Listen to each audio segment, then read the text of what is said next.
டேய் நீ எவனா இருந்தா 20 வட்டி நீ வேணும்ன்றத சொல்லி டக்குன்னு நான் வேற கலெக்ஷன் போனா. எனக்கே வட்டியா? சித்ரா ஏறாத எண்ணெய் சட்டிய பொரிச்சிடலாம். பொரிக்க போறீங்களா? எண்ணெய் பலகாரமா? ஐயோ நான் டயட்ல இருக்கேன், அதெல்லாம் சாப்பிடுற மூட்ல இல்ல. 4 பேருக்கு வட்டிக்கு விடணும், நான் போறேன். சித்ரா அவன் என்ன சொல்றா கேளு. ஏமா உனக்கு பஜ்ஜி சொஜிலாம் சுட்டு எண்ணெயில போட்டு வறுத்தறேன்னா எண்ணெய் சட்டியில போட்டு முன்னியே வறக்க போறோமா? ஐயோ செம காமெடி ஆகுது. எண்ணெயில போட்டு வறுக்க போறீங்களா? ஆளை கூட்டுன்னு வந்த உங்க 2 பேரும் எண்ணெயில போட்டு பொரிச்சு எடுத்துருவேன். சித்ரா என்ன ஆளை கூப்பிட்டு வந்து எண்ணெயில பொரிச்சிடுன்னு சொல்றாடா. யோ நீ நேத்துக்கே பயப்படுற? அவ சேர்த்து தனியா தான் வந்துக்கிற, ஆளெல்லாம் கூட்டின்னு வர முடியாது. நீ கெத்தா பேசு. சித்ரா அந்த பொம்பளை என்ன மிரட்டுறா, நீயே பாத்துக்கடா.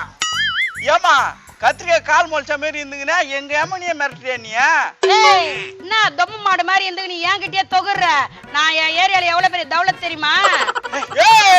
சும்மா இருடா. சித்ரா கம்னிரா, வேற விதமா நான் டீல் பண்ணிக்கிறேன். ஏதோ ஒரு வழியா டீலுக்கு வந்துட்டேன். இதுல 1 லட்சம் ரூபா இருக்குது. இந்தா 20,000 எடுத்துக்கினேன், 80,000 புடி. சித்ரா கைக்கு அமௌண்ட் வந்துச்சு, சொர்க்கத்துக்கு அனுப்பு. அமிச்சிடலாம். ஏமா நீ சொர்க்கத்துக்கு போ. சொர்க்கத்துக்கா? சரி கொடு. உனக்கு எதுக்கு இந்த காசு? சொர்க்கத்துல போய் 4 பேருக்கு வட்டி கொடுவேன்.